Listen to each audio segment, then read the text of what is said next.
Regardez ce travelling de l'histoire récente du pays de la Teranga, le Sénégal.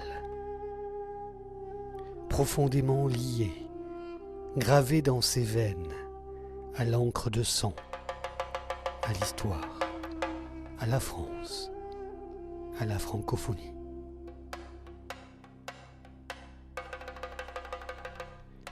La force des mots, le son du tantam, glisse à travers le pays par ses veines, le fleuve Sénégal.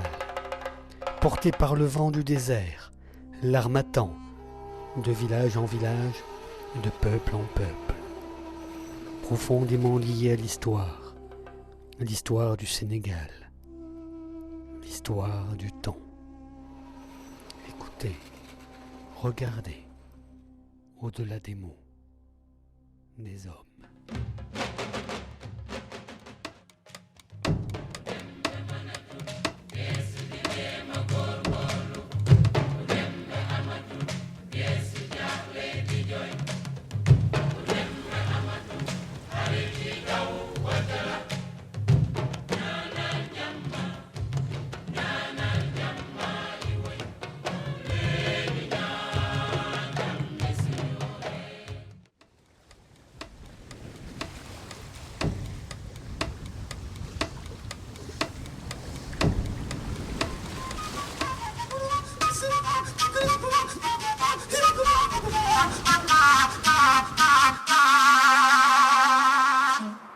Bien des mots interpellent, qu'ils soient en anglais, en swahili, en français ou en wolof.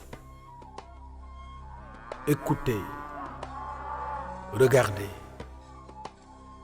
Écoutez et regardez. Imaginez ce vent qui se lève, gronde et lèche inexorablement, inlassablement le sable du désert.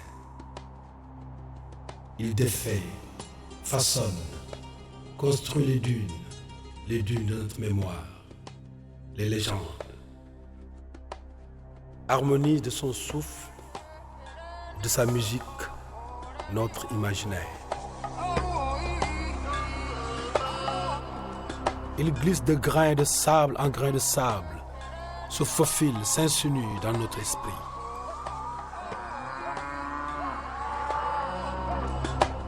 Imaginez l'harmattan, ce vent mythique des sables qui souffle sur le fleuve Sénégal, entre Mauritanie, Mali et le pays de la Teranga, pour venir se briser sur les premières lames de l'océan Atlantique. S'essouffler au large de Saint-Louis la Belle, Saint-Louis la Magnifique. Écoutez sa voix, écoutez son souffle, ces mots qu'il inspire, son histoire qu'il charrie entre deux eaux et écume.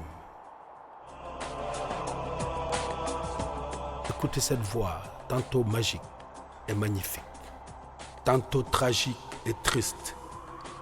Écoutez la voix de ses larmes, les cris de ses rires.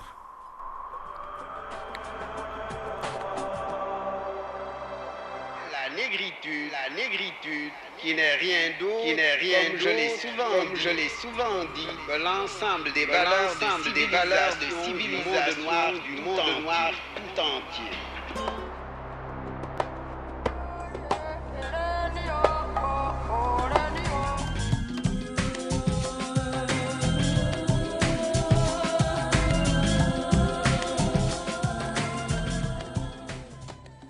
Écoutez, regardez ces enfants de la rue au regard triste, au regard perdu.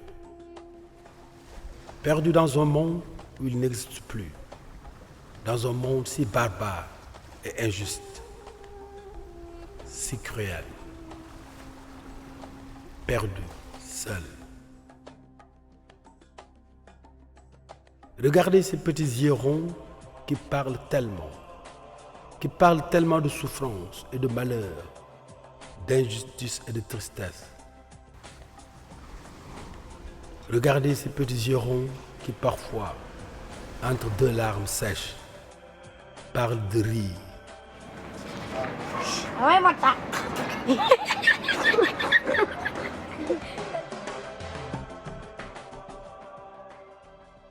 Et de tragicomédie.